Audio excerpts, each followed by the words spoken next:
प्रिय विद्यार्थियों, नमस्कार। मैं लक्ष्मण सिंह रघुवंशी नवांकुर डिजी लेसन्स में आपका स्वागत करता हूं। बच्चों, आज हम पर्यावरण विषय के अध्याय 7 पर चर्चा करेंगे, जिसका नाम है खिड़की से। अब सुबह हो गई है। मैं कल रात बहुत जल्दी सो गई थी। बाहर इतना अंधेरा था कि कुछ भी दिखाई नहीं दे रहा था। आज सुबह जब ट्रेन रुकी तो मेरी आंखें खुलीं। बाहर प्लेटफॉर्म पर लगे बोर्ड पर लिखा था मंडगांव। अप्पा ने बताया कि अब हम गोवा राज्य में हैं। अप्पा का मतलब आप समझते होंगे, पापा जी से कहते हैं अप्पा। हमने स्टेशन पर उतरकर चाय पी और अपनी पानी की बोतलें भी भर ली। ट्रेन फिर चल पड़ी। बाहर का नज़ारा देखने लायक है। चारों तरफ हरियाली है। मैदानों की लाल मिट्टी में उगे छोटे छोटे पौधे और पेड़ों से ढकी पहाड़ियाँ बहुत ही सुंदर लग रही हैं।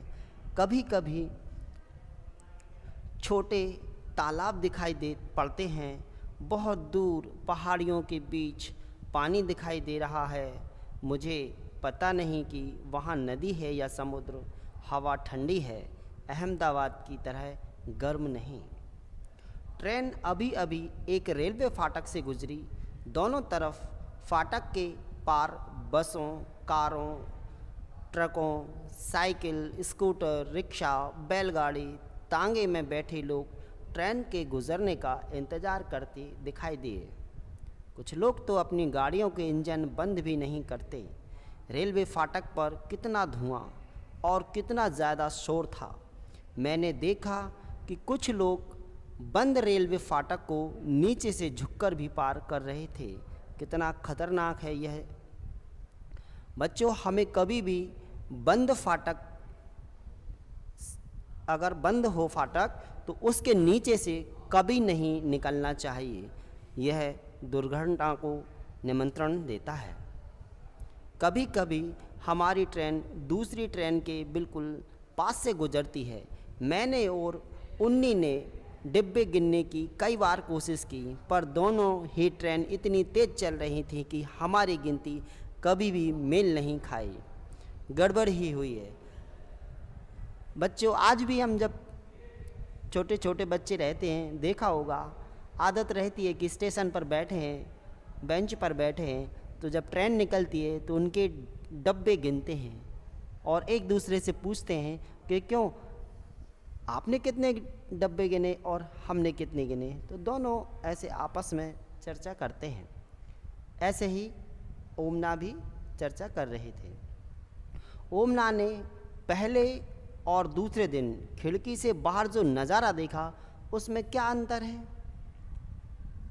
पहले दिन ओमना ने खिड़की से सूखे तथा भूरे खेत देखे, परंतु दूसरे दिन ओमना ने खिड़की से हरे लाल मिट्टी वाले खेत, पहाड़ियों के बीच पानी तथा पेड़ देखे। ओमना ने रेलवे फाटक के दोनों तरफ कौन कौन से वाहन देखे जो पेट्रोल या डीजल से चलते होंगे। उसने बस, ट्रक, कार, स्कूटर आदि देखा जो डीजल और पेट्रोल से चलते हैं। इन वाहनों से शोर और धुआं क्यों हो रहा था? क्योंकि बहुत सारे लोगों ने अपने वाहनों को रेलवे फाटक पर इंतज़ार करते समय इंजन को बंद नहीं किया था, इसलिए वहाँ पर शोर हो रहा था। और जब इंजन चालू होगा तो उसमें से धुआं भी निकलेगा। ठीक है बच्चों, वाहनों के शोर तथा पेट्रोल डीजल की बचत के लिए हम क्या कर सकते हैं? आपस में चर्चा कर सकते हैं इस बात की। चलो तो अब बात करते हैं।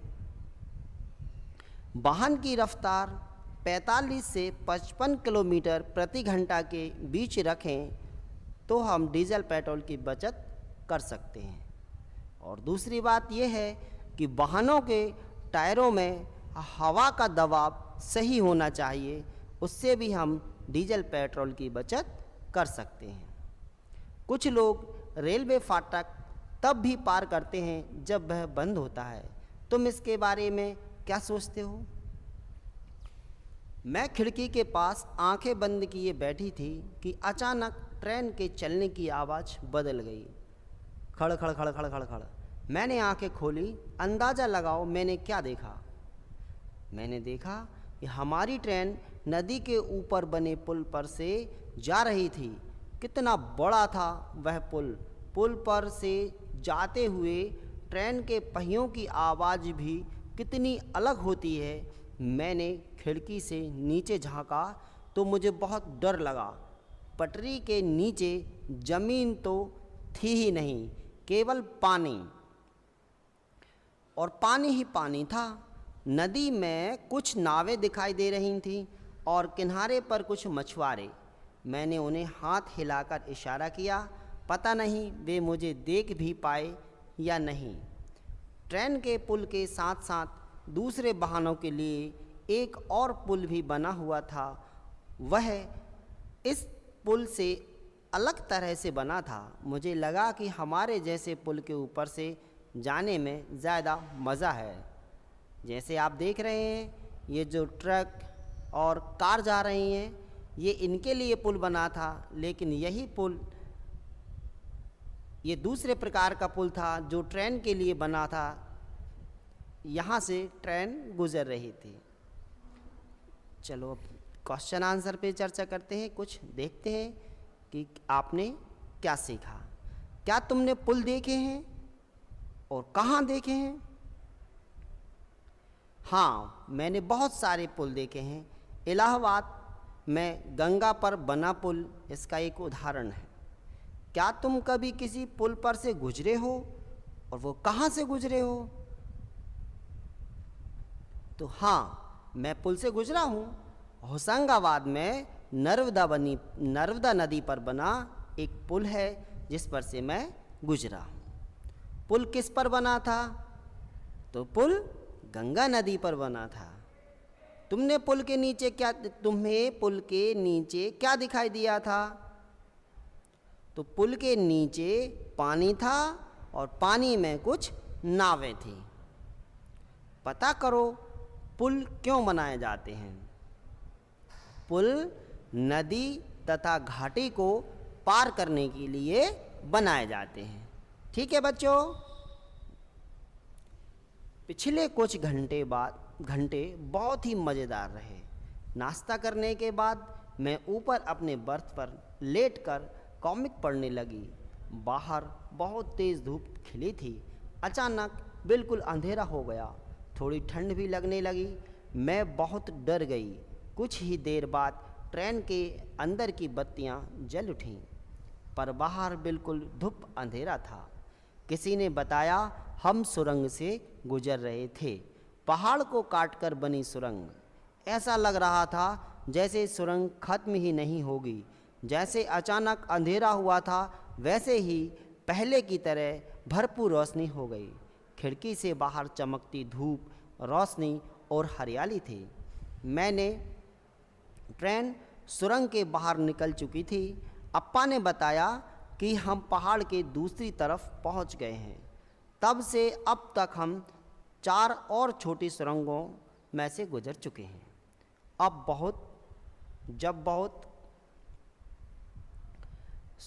मैं सुरंग के बारे में जान चुकी हूँ। मुझे डर नहीं लगता, बल्कि मज़ा आता है। क्या तुम कभी किसी सुरंग से गुजरे हो और तुम्हें कैसा लगा है? चलो बताओ। हाँ, मैं सुरंग में से भी निकला हूँ। मुझे आनंद भी आया और थोड़ा डर भी लगा।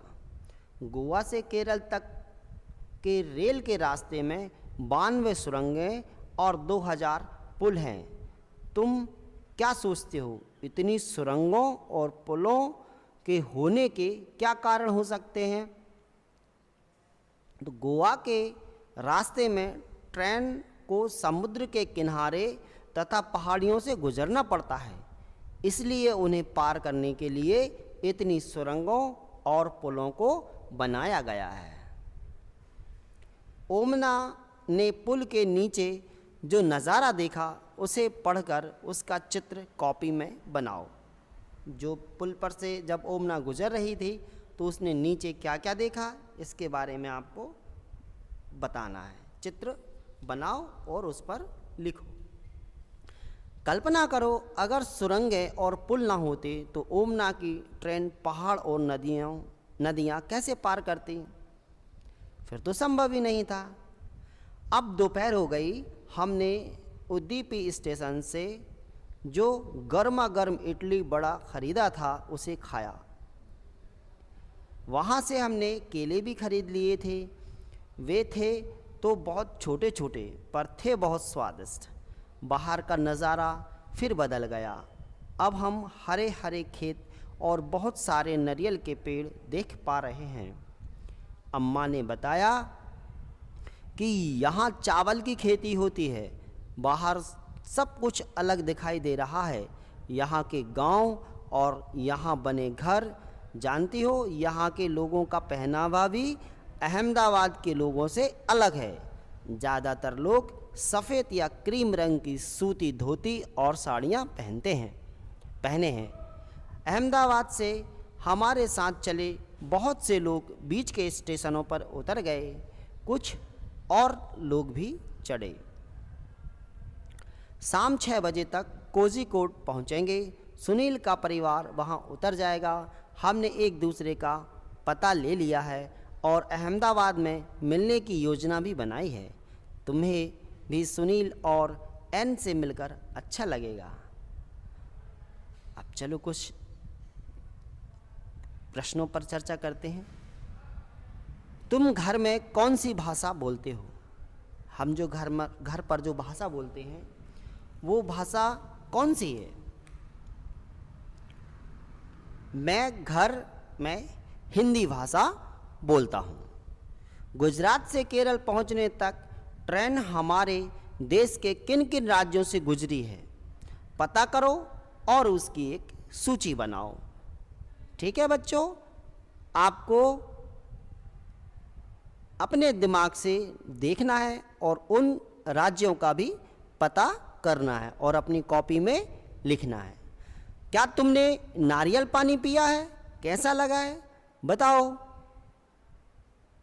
हाँ, मैंने नारियल पानी पिया है और वह मुझे मीठा लगा है। नारियल के पेड़ का चित्र बनाओ और उस पर चर्चा करो। नारियल का पेड़ कैसा बनता है ये अब आप अपने दिमाग से खुद सोचना, क्योंकि नारियल का पेड़ तो बहुत ऊंचा होता है और उसमें नारियल लटकते हैं। तो अब आपको इसका चित्र बनाना है और उसके बारे में अपनी कॉपी पर लिखना है। पता करो कि ये भाषाएं किन जगहों पर बोली जाती हैं।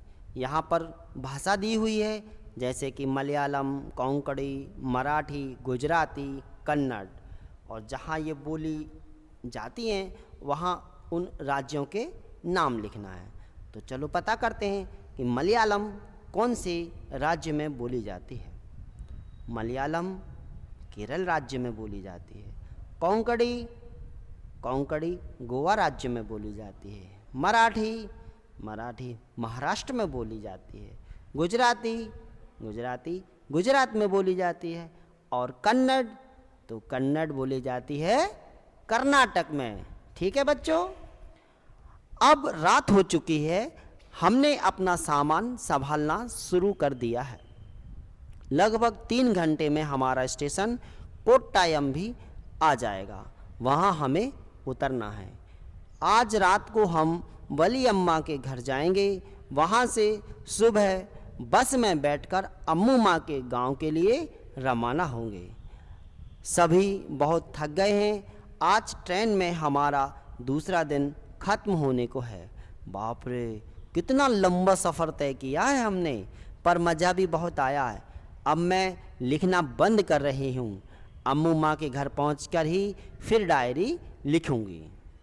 चलो अब कुछ परिवार में जो रिश्ते होते हैं उनके बारे में हम चर्चा करेंगे कि हम घर में किसको क्या बोलकर बुलाते हैं, क्या बोलते हैं। तुम इन्हें क्या कहकर बुलाते हो? माँ की बहन को। माँ की बहन को क्या कहते हैं? माँ की बहन को मौसी बोलते हैं। अच्छा, अब बताओ कि माँ की माँ को क्या कहते हैं? तो माँ की माँ को नानी कहते हैं। पिताजी की बहन को क्या कहते हैं? तो पिताजी की बहन को बुआ कहते हैं। पिताजी की माँ को क्या कहते हैं? पिताजी की माँ को दादी कहते हैं। ठीक है बच्चों, कैसा लगा आपको हमारा ये चैनल? अगर आपको अच्छा लगा हो तो हमारे चैनल को लाइक कीजिए, सब्सक्राइब कीजिए। ठीक है बच्चों, मिलते हैं अगले टॉपिक में। ठीक है, बाय बाय।